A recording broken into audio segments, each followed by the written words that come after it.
मी उपोषण सुरू ठेवतोय. आंदोलकांवरील लाठीचार्जमुळे सोनम वांगचुक यांचा 23व्या दिवशी उपोषण सुरू ठेवण्याचा मेसेज. कॉक्रोच जनता पार्टीकडून नवी दिल्लीत जंतर मंतरवर ते संसद भवन असा मोर्चा आयोजित करण्यात आला होता. या मोर्चावर पोलिसांकडून लाठीचार्ज करण्यात आल्यानं उपोषण सुरू ठेवणार असल्याचं सोनम वांगचुक यांनी म्हटलं आहे. रुग्णालयातून एका टिश्यू पेपरवर संदेश लिहून सोनम वांगचुक यांच्या एक्स खात्यावरून पोस्ट केली आहे. वांगचुक यांनी 23व्या दिवशी उपोषण सुरू ठेवणार असल्याचं म्हटलं आहे.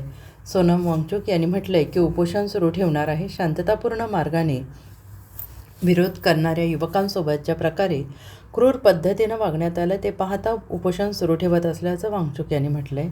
जोपर्यंत युवकांच्या नेत्यांना संसद भवनात खासदारांना भेटण्याची परवानगी मिळत नाही तोपर्यंत उपोषण सुरू ठेवणार असल्याचं वांगचुक यांनी म्हटलं आहे. सोनम वांगचुक यांनी म्हटले की मला त्यांना रुग्णालयात भेटण्याची परवानगी आहे, मात्र सरकारने प्रथम शिक्षण मंत्र्यांची जबाबदारी निश्चित केली पाहिजे. युवकांना उचकवण्यात आल्यानंतर देखील त्यांना शांतता बाळगली, त्यामुळे मी खूप प्रभावित झालो आहे.